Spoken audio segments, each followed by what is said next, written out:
सच्चिदानन्दरूपाय विश्वोत्पत्त्यादिहेतवे तापत्रयविनाशाय श्रीकृष्णाय वयं नमः। नमो नमः। अभी हम चर्चा कर रहे हैं समास प्रकरण के सामान्य नियमों के संदर्भ में। उसी क्रम में हमने जाना केवल समास, अव्ययी भाव समास, तत्पुरुष समास के सामान्य नियम, उनके प्रारंभिक भेद एवं उन समासों को किस प्रकार से हम पहचान सकते हैं, उनके विभिन्न तकनीकियों के संदर्भ में। इस चर्चा को आगे बढ़ाते हुए आज देखते हैं कि कैसे बहुव्रीहि समास को हम पहचानें, बहुव्रीहि समास के क्या सामान्य नियम हैं, विभिन्न उदाहरणों के माध्यम से। लघु सिद्धांत कौमुदी में आचार्य वरदराज जी ने कहा है कि प्रायेण अन्य पदार्थ प्रधानः बहुव्रीहि। प्रायः जब अन्य पदार्थ की प्रधानता प्रतीत हो तो सामान्यतः हम कहते हैं दो पदों में कुछ समास होते हैं जो पूर्व पद की प्रधानता लेकर होते हैं, कुछ समास में उत्तर पद की प्रधानता होती है। द्वंद्व इत्यादि समास में उभय पद की प्रधानता होती है, परंतु बहुव्रीहि समास में दोनों पद में किसी पद का प्राधान्य न होकर दोनों पद किसी अन्य पद की विशेषण के रूप में प्रयोग हो जाते हैं, यानी प्राधान्य विशेष्य के रूप में अन्य पद हो जाता है, तो वह समस्त पद बहुव्रीहि संज्ञक होता है। बहुव्रीहि शब्द का भी यदि अन्वर्थ हम लें तो कहेंगे बहुत है व्रीहि जिसके पास, वह है बहुव्रीहि। अन्वर्थ नाम यानी कि बहुत धान वाला व्यक्ति, बहुत सारे अनाज वाला व्यक्ति, तो बहुव्रीहि शब्द खुद ही स्वतः विशेषण हो जाता है।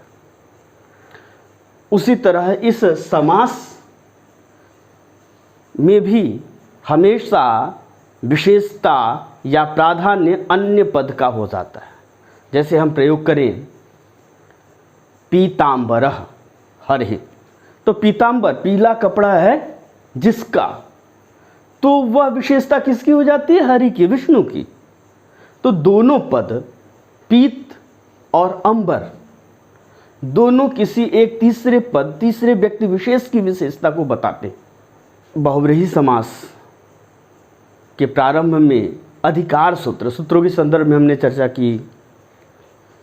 हर एक समास के लिए कुछ विशेष नियम बताते हुए या विशेष पहलुओं को इंगित करते हुए अधिकार सूत्र की चर्चा की गई है। हर एक अधिकार सूत्र के अंतर्गत आने वाले नियम उस समास के नाम से अवहित होते हैं। तो शेषो बहुव्रीहि, यह एक अधिकार सूत्र आता है। शेषो बहुव्रीहि, शेष हो जो वह बहुव्रीहि संज्ञक होता है। अब यह शेष क्या है? तो शेष के लिए कहा गया है उक्ताद अन्यः शेषः। जो कहा गया है उससे जो अन्य है, कहा क्या गया है? जैसे तत्पुरुष समास में हमने देखा कि व्यधिकरण तत्पुरुष के अंतर्गत द्वितीया, तृतीया, चतुर्थी, पंचमी, षष्ठी और सप्तमी, इन द्वितीया से सप्तमी समस्त विभक्तियों की चर्चा कर दी गई है। तो बचा क्या उसमें? प्रथमा। तो उक्तादन्यः यह शेषः अर्थात प्रथमा, वह बहुव्रीहि संज्ञक, अर्थात अनेकम प्रथमांतम सह यह समासः। अनेक प्रथमांत शब्दों के मध्य होने वाला जो समास, वह बहुव्रीहि संज्ञक होता है। समास बहुव्रीहि समास का सूत्र भी आप देख सकते हैं, अनेकम अन्य पदार्थे, अन्य पदार्थे विद्यमानम यह अनेकम सुबंतम कीदृशम, तो शेषः अर्थात प्रथमांतम। अन्य पदार्थ के अर्थ में विद्यमान जो दो प्रथमांत सुबंत, वह क्या होते हैं? बहुव्रीहि संज्ञक होते हैं। अब इसका उदाहरण हम देख सकते हैं। जैसे हमने कुछ उदाहरण यहाँ दिया है, इसके अलावा कुछ अलग भी उदाहरण हमने लिखा है। दोनों की प्रकृति में कुछ भेद है। क्या? जैसे प्राप्तः उदकम यम सह एतादृशः ग्राम, प्राप्त हो गया है उदक ऐसा जो ग्राम, जल जिस गांव को प्राप्त कर चुका है। यहाँ यम पद द्वितीयांत है, द्वितीयांत के माध्यम से ग्राम की विशेषता क्या होगी? प्राप्तोदक। गांव की विशेषता क्या होगी? प्राप्तोदक। जिस गांव के किनारे तक नदी का जल पहुंच चुका है, ऐसा जो गांव। तो प्राप्त शब्द एक पद प्रथमांत और उदक दो प्रथमांत शब्द, दोनों मिलकर जो समस्त पद हुए प्राप्तोदक, वह एक अन्य पद यानी तृतीय पद ग्राम, इस पदार्थ, इस ग्राम की विशेषता बतलाते हैं।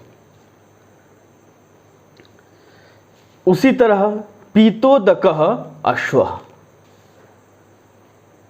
पीतः उदकः येन शः, पी लिया है जल जिसने ऐसा जो अश्व। जब हम इसका लौकिक विग्रह करते हैं, यानी इन समस्त पद को विच्छेदित करके लौकिक विग्रह अर्थात वाक्य के अनुसार उसको हम बताने की कोशिश करते हैं, तो उसमें यत शब्द का हम सहारा लेते हैं। यत शब्द के माध्यम से हम उसके लौकिक विग्रह को स्पष्ट करते हैं। यहाँ द्वितीयांत यत शब्द है, तृतीयांत। फिर इसी तरह देख सकते हैं हम दत्त बलि, दे दी गई है बलि ऐसा यस्मई, जिसको, अर्थात जिसको बलि दे दी गई है ऐसा कह दैत्य। च्युतानि फलानि यस्मात् एतादृशः वृक्षः, गिर चुका है फल जिससे ऐसा वृक्ष। किसी आम के वृक्ष के पास गए और सारे आम के फल उसके गिर चुके हैं, कोई भी एक भी उसमें आम्रफल अवशेष नहीं है, रुक नहीं है, तो हम उसे क्या कहेंगे? च्युत वृक्षः, च्युत फलः वृक्षः, गिर चुका है फल जिस वृक्ष से ऐसा जो वृक्ष। यस्मात् पंचमी अंत के द्वारा हम परिभाषित किए। पीतांबर, पीतः अंबरः यस्य, यह षष्ठी के द्वारा हम हरि को विशेषण बनाए, यानी विशेष से बनाए। हरि की विशेषता पीतांबर बताता है षष्ठी के माध्यम से। उसी तरह वीराः पुरुषः यस्मिन् ग्रामे, वीर पुरुष है जिसमें ऐसा जो ग्राम। इस तरह से हमने देखा यह दोनों पद ही प्रथमांत हैं, अर्थात इनका अधिकरण क्या है? समान है। अक्सर अधिकांशतः बहुव्रीहि समास में समानाधिकरण ही प्रयोग दिखता है, परंतु कहीं कहीं बहुव्रीहि समास व्यधिकरण के रूप में भी प्राप्त होते हैं। जैसे युधिष्ठिरः, युद्ध में स्थिर है जो, अर्थात जो युद्ध में हमेशा अडिग रहे, ऐसा कह युधिष्ठिरः। कंठे कालः, कंठ है जिसका नीलवर्ण, काला, काला या नीला।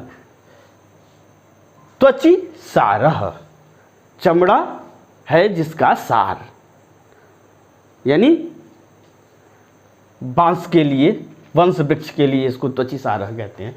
अब यहाँ हम देखते हैं युधि सप्तम्यंत है, कंठ भी सप्तम्यंत है, त्वचि भी सप्तम्यंत है, और इन सभी में व्यधिकरण रूप में बहुव्रीहि समास हुआ है। तो इन उदाहरणों के माध्यम से हम कह सकते हैं कि बहुव्रीहि समास अनेक प्रथमांत के साथ तो होते हैं, परंतु कहीं कहीं सप्तम्यंत प्रयोग भी इनके देखे जाते हैं।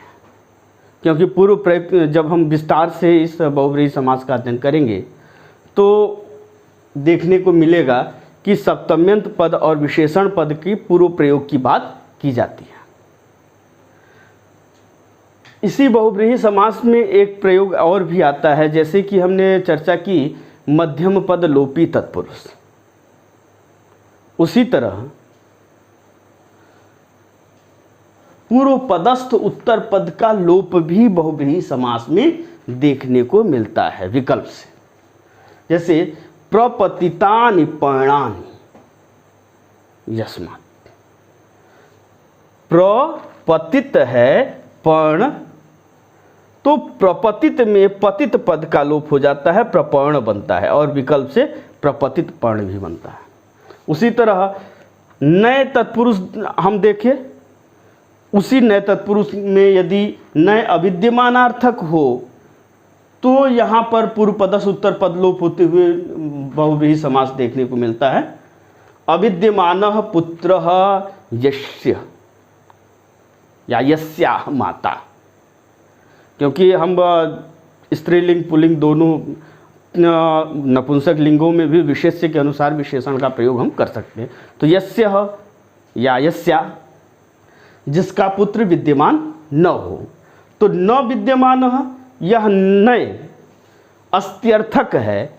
ऐसे अस्त्यर्थक नयों में मध्य विद्यमान उत्तर पदस्थ पूर्व पदस्थ उत्तर पद का लोप हो जाता है और प्रयोग बनता है अपुत्रः और विकल्प से अविद्यमान पुत्रों।